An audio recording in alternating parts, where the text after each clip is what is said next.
days than today. So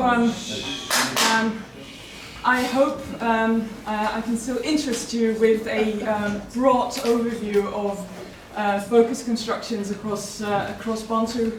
Can you just to wake you up again? Can you all hold up your right hand, wave at the front, and yes, and now your left hand. You did both hands. Excellent. Okay, now we're good to go. So, as you might have suspected, I haven't actually chosen the title myself. This was Koen and team saying, well, Jenneke, you cooked up this idea of revisiting Meelsen, but you're not doing anything about it. We're now organizing this, but you better come and tell us something about focus construction. So I faced the wonderful task of reconstructing focus strategies for Proto-Bantu, which is a bit different from many of the talks that we had, especially in the first days, which were focused on one particular form and seeing how far back we can trace this. This is about one particular meaning, or not even a particular meaning, a very broad meaning.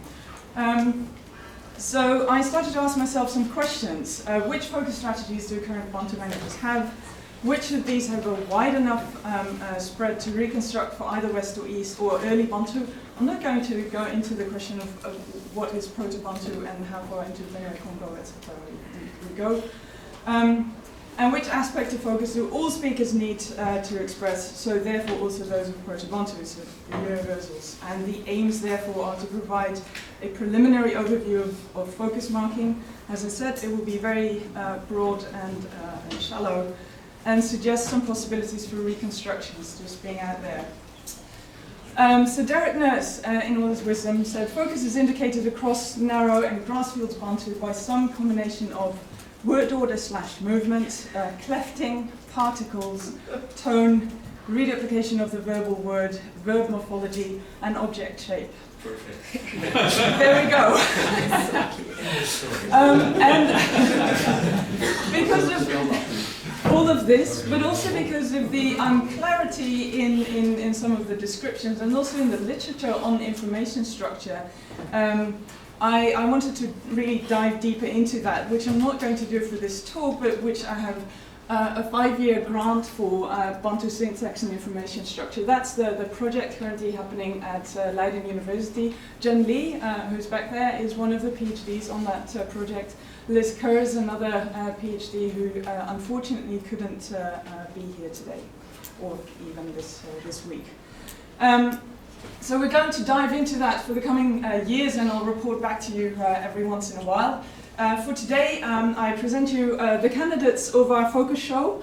A clef construction, focus particles, predicate doubling, conjoint disjoint alternation, metatomy, tone cases, optional augmented focus lowering, lumped together, the applicative, the immediate after verb position, subject inversion, and phonological phrasing. But I'm going to immediately shift phonological phrasing to Laura's talk and not say anything about that with respect to focus.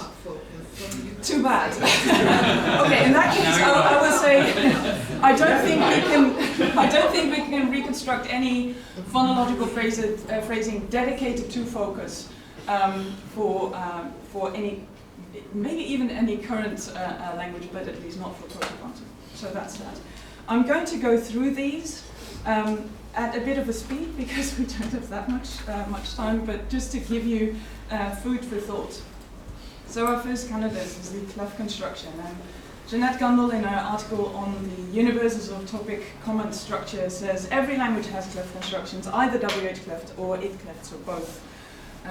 So therefore, if Proto-Bantu had a way to form predicate nominals, so it is tea that I'm drinking, for example, and if it had a relative clause construction, which Martis showed us this morning, then it could form a cleft, at least for subjects considering the NP accessibility hierarchy.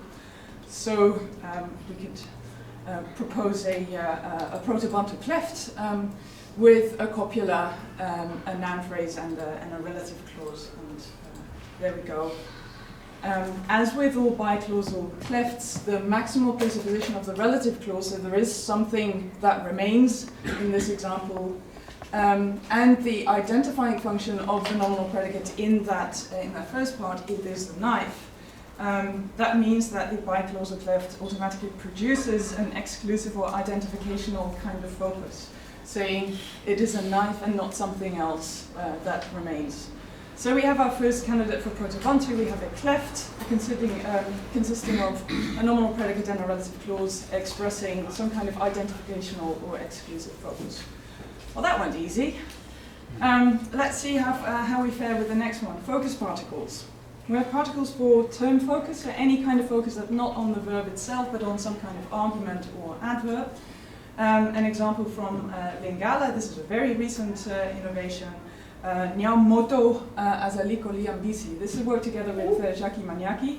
And this moto we show is really a focus particle in the current state of the language. It derives, of course, from the word for person, so it is someone, the person who, blah, blah, blah.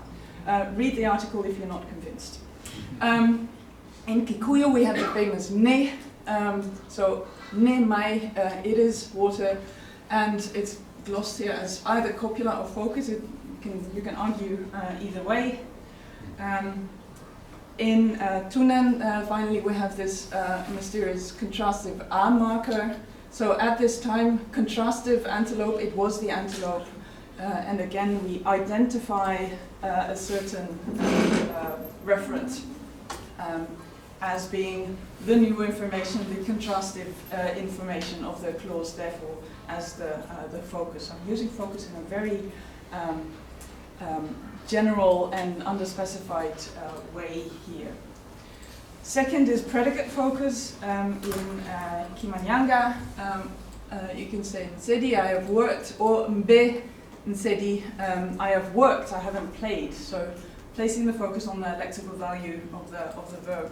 Or in Kitaraka, just like in Kirundi, this ne marker preceding the verb, so Maria, nagurire ibuku. Then the note deriving from the copula being placed before the verb to express some kind of focus on the verb. So what do we construct for the range of focus particles that you might find here and there and everywhere? Actually nothing. It's cross-linguistically very well known that parts of clefts develop to become focus markers. So individual languages or their ancestors went through this development at different stages. One of the latest ones being that in the Lingala and Kikongo area with this moto construction. So if some early Bantu had maybe not even an expletive, but some kind of copula, a noun phrase, and a relative verb, then from one of these parts in a cleft, you can derive a focus particle. And that's what we see all over the place. So it's a very easy kind of development. So saying Proto-Bantu had all the ingredients, may have had a further developed marker, but who knows? And languages do this time and again. So that's sort of, it follows on from our candidate 2, but it's not itself reconstructible, I don't think. Now for predicate doubling, I'm in dangerous territory here because we have a talk on the whole subject tomorrow. So Tom proposes a predicate-centered focus, and I really like this term, and it's breaking down. On the one hand, we have state of affairs focus, the lexical value of the verb. Then we have operator focus, which breaks down in truth value focus, so he did do it, or tense aspect focus, he has done it, he's not doing it now. How does this predicate doubling work then? Well, in Kimbeko, for example, we have to read, infinitive, he only wrote. So an infinitive with a finite verb form here with the same verb, sonika, sonikeni. We only wrote as opposed to doing other things, so that's a state of affairs focus. An example from Korea then, again we have to eat fruit, they eat. With truth value focus, they did eat fruits. And an example from Hilde, the child to fall has fallen. And this is in the context of a child being brought to the clinic with a broken leg and the doctor asking what happened. So this is convincingly a so-called thetic focus construction, and out of the blue presentational kind of sentence. So the predicate doubling can be used for all three of these types of focus. I'm very grateful that Yukiko took the effort to list all the languages that show predicate doubling, and she says it's grass fields A, B, E, H, and K. So very much restricted to the east, I would say, apart from zone E here. Sorry, west. As Tom will also tell you tomorrow, Meelsen did talk about this advanced verb construction, a peculiar kind of sentence, he says, with twice the same verb, the first occurrence being an infinitive, is attested frequently, will have to be ascribed to Proto-Bantu. And he says the meaning varies between stress of reality, stress of degree, and the possession. So as for chewing, they did chew. And this is one of the possible origins of this predicate, as Tom says in his publication. So it's either a clef construction, it's walking that we walk, resulting in state of affairs focus, or a topic construction. As we're walking, we walk, we do walk. And Hilde very clearly shows an example with the copulative noun and the relative clause. So this is really a clef construction. You can put a normal noun into this clef construction, like relish, it's relish that I eat, or you can put an infinitive into that same clef construction. After all, it's a nominal verbal, so why wouldn't you? If that's true, then we can perhaps reconstruct the infinitive clef construction for identification of focus on the lexical value of the predicate, or just on the predicate. A further development in form would then be that it develops into a fixed focus kind of construction, no longer really a cleft, and a further development in the meaning to the different types of predicate-centered focus. And this is something that Tom and Yukiko have worked on much more, and further also to tense aspect markers. So maybe we should also look at tense aspect markers in order to see what we can reconstruct. But that, Tom, will you talk about that tomorrow as well? Yeah. Excellent. Then I'll hurry on to my beloved conjoint-disjoint alternation. For those of you who haven't seen it before, anyone? There's a whole bunch of languages that have an alternation within one tiroir between two forms, one marked, one conjoint, so which needs a postverbal element, one disjoint which usually has an extra marking, like in ha, it's ra, ba, ra, rima. This can occur as sentence finally, the conjoint form cannot. And that's sort of what it looks like in a present tense. In Makua, you have a bit more elaborate kind of system. It's not just the present tense where you have n versus na, but you also have the present perfective, ale versus ko, and you can see the forms, they're really quite different in this respect. Bless you. There are three types of interpretation that are associated with this alternation. One is where the conjoint form expresses focus on the postverbal element, and the disjoint form is neutral. So you would say conjoint drink tea, meaning I only drank tea and other things I didn't drink, and neutral being disjoint being neutral. On the other hand, we have a system where the disjoint expresses the predicate-centered focus, saying I drank tea, I didn't do anything else with it, for the disjoint form, and the conjoint form being neutral. And then there's a system where it's more based on constituency. So when you're final as a verb, you get the disjoint marking, and when you're not, you're conjoint. I was lucky enough to be involved in this project by Lutz and Rosen and Hannah, and also was able to use some of their maps. And this is the map for the conjoint-disjoint alternation. The green dots are the presence of the alternation, and the red dots are the absence. So you can clearly see this is an Eastern phenomenon. We do not find it in the West. Meelsen does not have many formatives of the verb, but one is the da, the disjunct. Tom Guldeman indicates that we can reconstruct this for some earlier version. Derek Nurse, as we heard yesterday, wants to reconstruct an a for Proto-Bantu. And his reason is also the reason that I will want to reconstruct is that it's unlikely that so many languages would have innovated morphological focus of this type independently. So what do we reconstruct then? And that was one of the questions I had yesterday as well. Reconstruct the alternation, or do we reconstruct the form, or both? And that's where I think we should reconstruct this for the alternation for East Bantu, not for West, and not for Proto-Bantu. But there's a catch. It will come later on.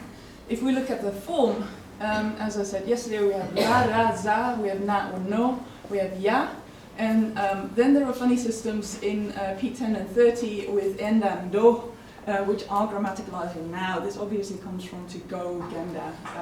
So that's a sort of new layer, redoing the whole thing yet again. So that's very recent. What I would want to say then is that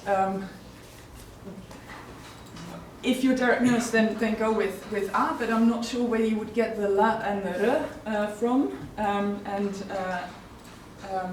Otherwise you go with da, as Meelsen reconstructed it, and have to find some way of losing the de or the re in the later languages.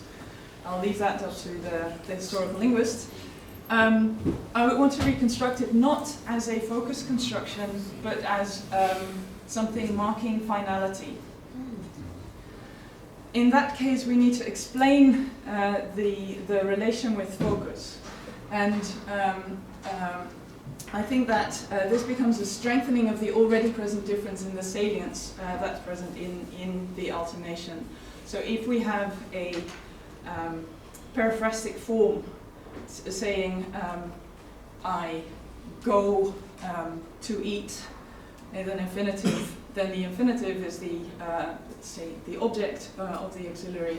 That is the focused element, and therefore that's how you get a strengthening of the focus on the infinitive itself for the disjoint form, and of the postverbal element for the conjoint form. So this is a pragmatic strengthening that happened in languages along the East Coast. The other forms, like I've shown you in Makua, I don't want to reconstruct the alternation to anything. It's just the present tense, da versus nothing. And all the other forms can be sort of recruited into the system at points of layering. So we know that tenses or tense aspect categories renew, and they usually do this by forming some kind of periphrasis with an auxiliary. That means that we have a new form, the auxiliary, going to swim versus swimming. Usually the old form sort of just disappears, but if this is, what's it called again? Acceptation. If the old form is accepted and you find a new meaning for the opposition between the old form and the new form, that's where you get the alternation. And at this particular stage, a language that already has the conjoint disjoint alternation in its present, in the present tense, these two forms can be recruited to also encode that variation. So that's how I think other tenses in other languages may have become, may have gained an alternation. Right, so that's what to reconstruct for conjoint disjoint. Are you still with me? Yeah. Still? Yeah? Excellent. Then we can move on to metatony, whereby in certain tense aspect forms a high tone replaces a low or falling tone on post-radical syllables if and only if the verb is not phrase final, that is followed by some material such as objects or adverbials. I'm again quoting from Derek Mears' excellent book. So what does it look like? By now famous example from Stoppers, who say pas to laugh at, but who say pas informal. With a high tone, that's your matatani. As soon as something follows, you have a high tone. This is extended in different languages to also not just infinitives, but also finite verb forms like they are pulling or they are pulling the rope. And again, we have a high tone in lega on the final vowel of the verb that is followed by an object. Hyman and Leonette in their 2011 article give an overview of the languages that they have encountered with this matatani. As you can see, it's A, B, C, D, and L. Again, much restricted to the West. So what should we reconstruct? If anything, Nielsen mentioned this, the final element has to be set up as low or as high tone A with matatani if an object follows low otherwise. So he reconstructs this. I say if we reconstruct it, then not for focus but for finality, because there's no option, there's no choice in having it high or low. It's just whenever something follows, you have a high tone. There is a potential link to the augment, which has been mentioned, but has been dismissed by Hyman and Leonette, at least for Abo. I remain agnostic as to the other languages. So that was briefly matatani. Moving on to very similar cases, tone cases. Well, they have been called tone cases. I'm not sure whether case is the right name, but it refers to the difference in tone on objects. In Herero, we have just the factual habitual, no, the negative habitual, yes, where you can choose, and the choice depends on the information structure. So we have o, va, natje. In the complement case, we never taught children, but possibly other people, so we have a contrast, a focus on the children themselves. O, va, natje, with two low tones, the default case following this verb, and that does not carry that focus. So there's a link with focus. The tone cases have been attested in zones B, H, L, and R. However, it's usually not determined by focus, but by tense. If you have a present tense, you always have a complement case. If you have a perfective, then you always have a default, etc. There is a potential link to the augment, which I find plausible, but considering its distribution and the link to focus, I would not want to reconstruct this as a focus construction. I've mentioned the augment a couple of times now. So let's have a look at the actual augment, or rather the optionality of the augment. In Kisi-Congo, Jasper de Kind shows a nice example, a very nice distribution of the presence of the augment and the focus or non-focus interpretation. So we have the hippo killed a child with the augment bonguvu. If we leave off the augment nguvu, this must be the answer to a question, who killed the child? It's a hippo who killed the child. So it's really focusing on the hippo. The absence of the augment corresponds to a focused reading. The same is what Sauda Namialo and I have found in Uganda. This is also related to focus lowering that's found in a bunch of languages in zone P30. So in Shangaji, Kitivenkan Zuruku, with that high tone which derives from the augment, we claim, or without the high tone here, Zuruku. The first with the high tone, so with the augment, would be I'm begging for money and other things.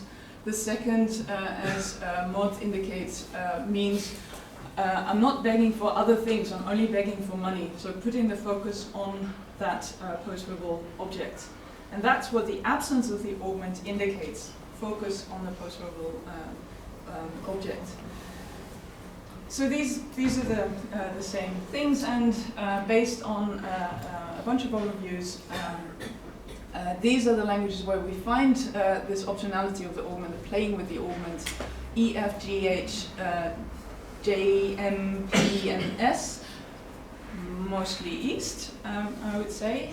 And I'm not going to show you that map because it's confusing. But the question again becomes what to reconstruct. Some kind of pre-nominal determiner, maybe CV, for a high ancestor, maybe not for Proto-Bantu, but crucially again, not for focus. So the Proto-Bantu augment, or the demonstrative, its presence is associated with definiteness, potentially with givenness. The absence is associated with indefiniteness, potentially with non-given info. So focus, new information focus expression tends to be indefinite. The pragmatic strengthening associates the absence of the augment, so the indefiniteness, with focus. And that's how you get the link between an erstwhile indefinite marking, so augmentless nouns, and later in interpretation of those augmentless nouns as being focused.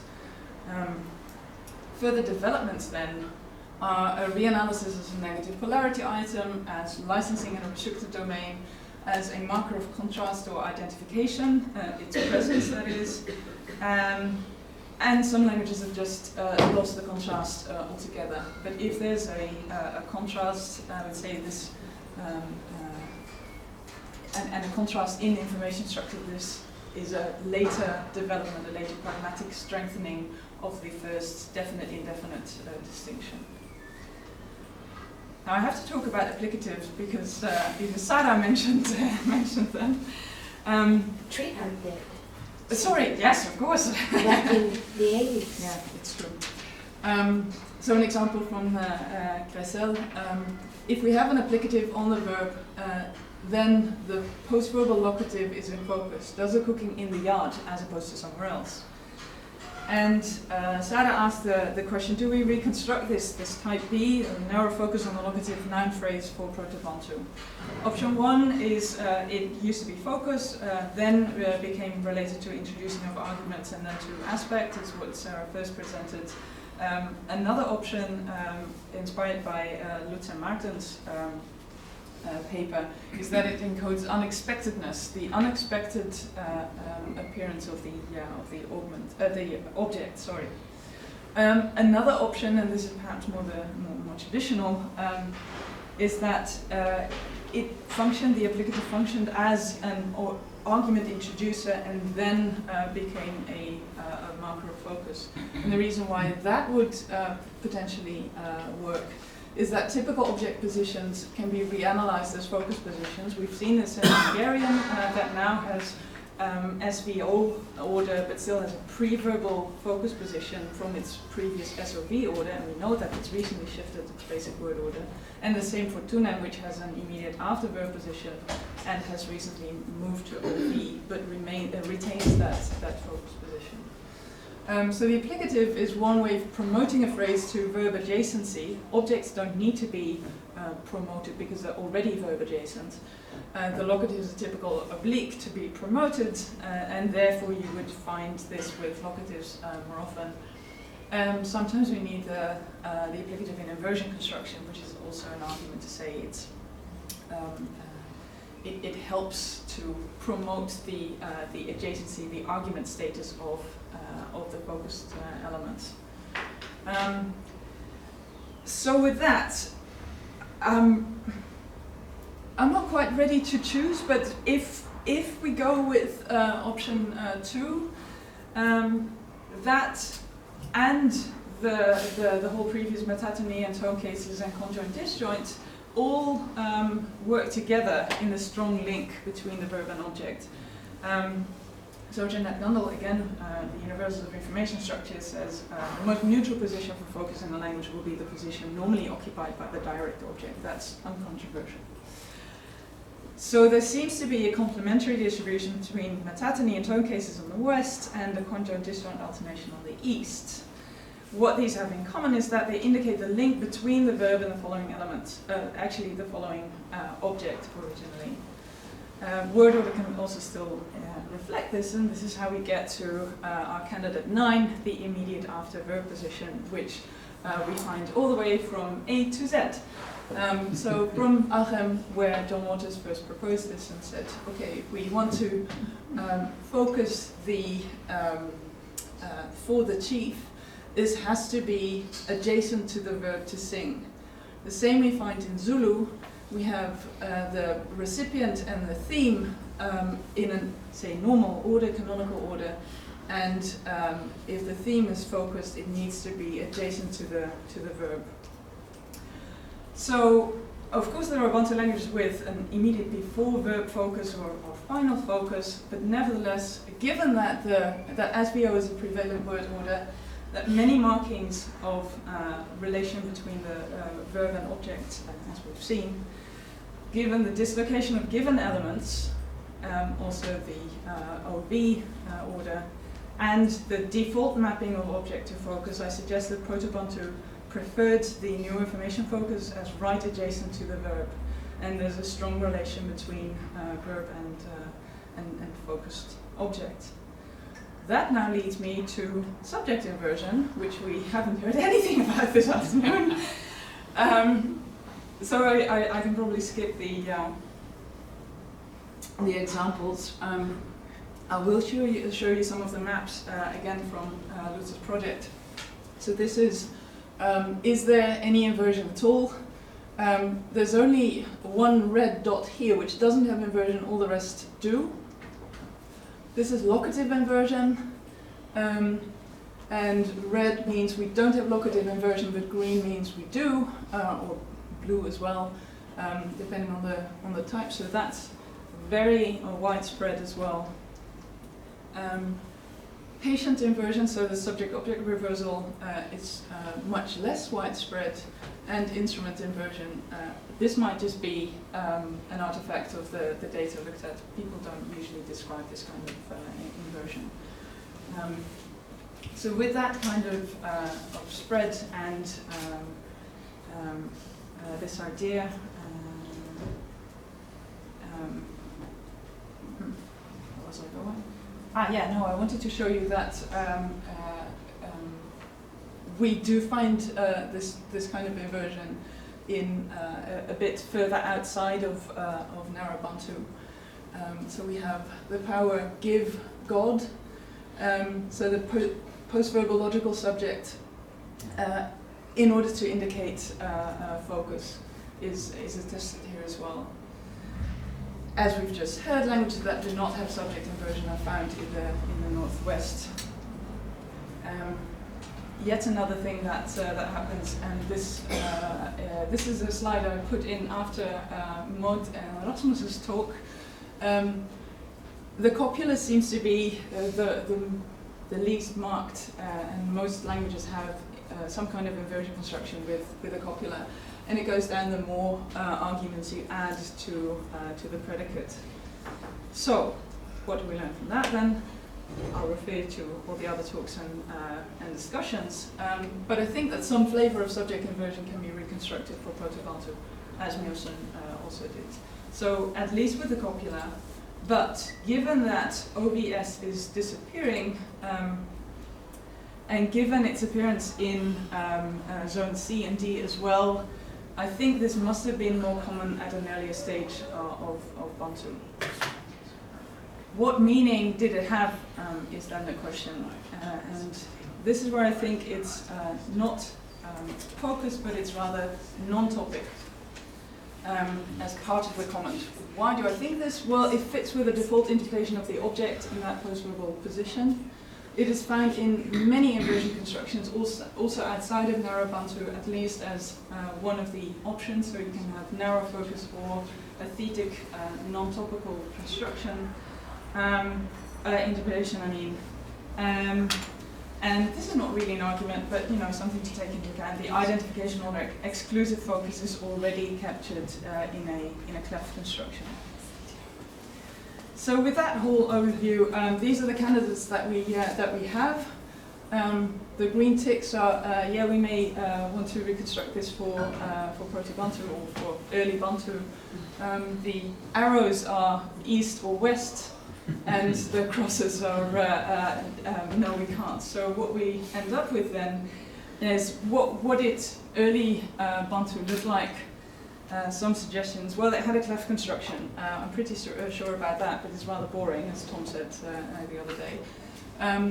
That developed into focus particles. I think if the infinitive is nomino-verbal, we may have also had a cleft with an infinitive and therefore predicate doubling. A second point is that I think there was a strong versus weak link between the verb and object, and if early Bantu had an immediate after verb position for non-topic, for comment, for new information kind of focus, then that may explain the development of the applicative later in the West the metatony and later in the East the conjunct-disjoint alternation.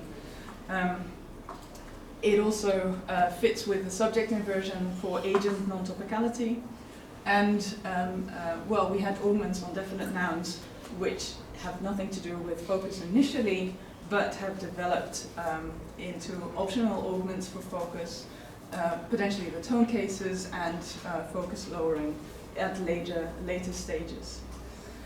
And I'll leave it at that. And actually not thanks, but good luck with whatever needs to be done on this.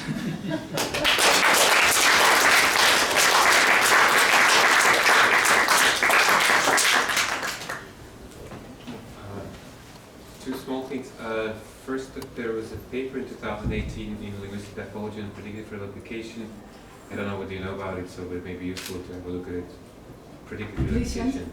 Yeah, linguistic typology. So it's not my paper, just there was a paper by somebody. And another, what's the question about, what does it mean finality? What do you mean by finality?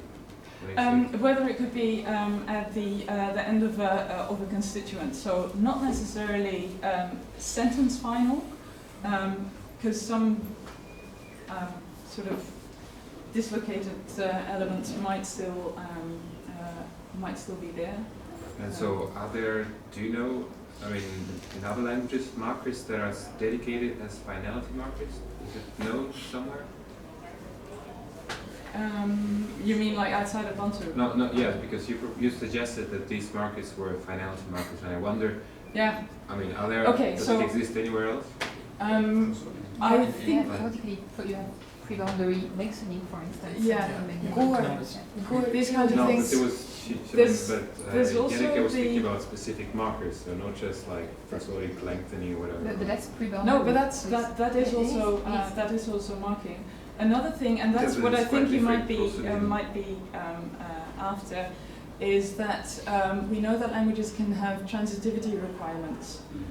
So something needs to be transitive, and I'm not sure whether this is really about transitivity and in requiring another argument, or transitivity in requiring something focal, and that is where where I'm with Tom and Mark at earlier questions. Should we be talking about subject and objects at all? Because grammatical relations in many constructions in Bantu don't really make so much sense. So shouldn't we be talking about just the semantic roles and the information structural roles that they play, having a topic, verb, focus? No, it's all fine. I've never read about the morphological marker like a vowel or a specific vowel or a specific morphological marker for finality. Prosodic. Well, that's the Zulu conjunct disjoint. In its own pronouns, you also have. Well, it could be a modality marker, certainly, but you'd expect it at the end. You know, but unless you're saying, since you did mention a verb, an infinitive or something like that, then you'd say, I guess what you're saying is to have just a plain verb, he fell, is not good because you have to have something after it. So you have to say he did to fall or something. I don't know what. He went to fall. The go. Is that what you're saying? Because I also had the same reaction. The finality marker. Sounds like it's evolved to that in some of these cases. Yeah. So not the original function. This is how it ties in with what I was saying about tense aspect categories that were expression renewing pretty much all the time by periphrasis, where you would have an auxiliary plus an infinitive, and as Thilo said, who knows whether this infinitive is really the object or is really a second verb. But that means that something has to come after this initial thing, this initial verb. And if that is reanalyzed, then what you have is the inflectional part, and the new verb, which used to be the infinitive, that can be final. Nothing is needed. So one of the questions is then, this initial verb without the infinitive, did that actually need to be transitive? Did that need something after it, which could have been an infinitive?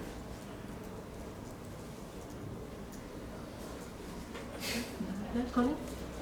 Thank you. I would like to ask a question about conjoint disjoint. Yes, please. You had an example from Kilega, Yeah. and I saw somewhere in the list also Binjasu as neighbor of Kilega that had that phenomenon that was there on the list. I've seen that phenomenon myself, so I agree with it. And was something with high tone at the end when it's final and not when something else follows. The conjoint disjoint, it's somewhere there, yeah. And now Wasn't it? I don't Because remember Matati- Lega having conjoint disjoint, no. So yeah, I'm happy you're saying that. what? Sorry? It was Metatony. metatony, so, yeah. Yeah, okay, Okay, good. It's you not call that metatony? Okay. I do not know. There are cases of Meelson's law there, so I wonder if it is the high tone that sometimes turns low, etc. That could well be the case. My question, the one that I've been thinking about, revolves around the issue that certain tense aspect forms end in a high tone to begin with. Have you seen if there are other strategies to mark the conjoint, disjoint, whatever the metatony in that case, or I or refer not? to Larry. So there are certain tense aspect forms that end in a low tone and certain ones that end in a high tone. Sure. I showed my data to Derek this morning, and so here we have those high tones. But what if the verb itself ends in a high tone? Are there other strategies to mark that, or is it just not marked in a certain amount of verb tenses? I personally think that metatony is a mixed bag of different things. Okay. Because as Florian Leonet and I showed for Abo, it's actually just a different representation of that it was a high-low. A different tonal Again. representation. So, but in some of the cases, as Jenneke said, Mayerson was interested in the case like Saunier, where it's only the infinitive that he said did this, whereas some of the other languages have different situations of where they would get something like you see from Lega there, and it's separate from whether it's really an underlying high that becomes low, because there would be other tenses that are always high, and typically other tenses that are always low. You know, so something could just be a subset of verb forms that would do this. Yeah, but you get a low-high contrast between whether it's final and whether it's something that's else very common, follows. yeah. And so the high is added in my analysis. Yeah, a floating high, whatever, is added to the end of the verb. So now if the verb itself has a high tone at the end, are there other strategies in your experience that mark the same distinction or not between it being final and not final, namely? Yeah? And it's much more complex than it looks at first sight, because then you get application of Nielsen's All of law the and things so on. I've presented are highly simplified, I must admit, instantly. I think there was a question from Tilo and then Jackie. Thank you. I suggest focus lowering. You could, which is also in at least some of the languages that have it in the Makua T30 area. It's also a mark of predication. Yep. So it could be just one of those other of your number two local predication strategies, which maybe started out as cleft and then and so not reconstructible for Proto-Bantu, but one of those. Yeah. And the other is, I think the conjoint disjoint is very nice, and you start out. I mean, historically it started out with the that you had like in Zulu, the forms you had, or also in Telakustran, you had segmental different forms, and then